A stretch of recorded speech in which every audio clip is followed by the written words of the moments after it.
মানিক মিয়া হচ্ছে বাড়িতে নাই, তো আমি হচ্ছে মানিক মিয়ার বাড়িতে এখন আসি। আমার পাশে হচ্ছে ভাবি, উনি হচ্ছে মানিক মিয়ার বউ, উনি হচ্ছে মানিক মিয়া।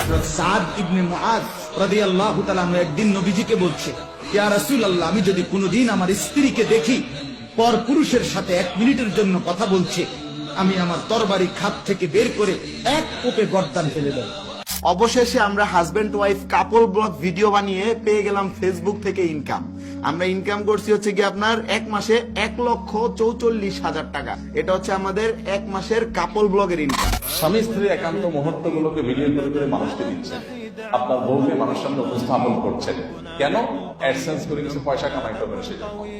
তো এতটুকু লজ্জা যার নাই, সে তার স্ত্রীকে সোশ্যাল মিডিয়াতে তার স্ত্রীর সৌন্দর্যকে সেল করছে কিছু টাকা কামাই করার জন্য। মানুষের চোখের ক্ষুধা মিটাচ্ছে, মানুষের চোখের চাহিদা মিটাচ্ছে, এটা মিটায় সে কিছু টাকা কামাই করছে। এটা হলো নির্লজ্জতার চূড়ান্ত রূপ, সোজা কথা।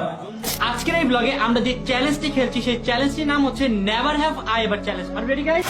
যে আমার স্ত্রী, আমার বউ অন্য কোন পুরুষ দেখবে যে এটা সহ্য করতে পারে, সে আত্মমর্যাদাহীন দায়ুস।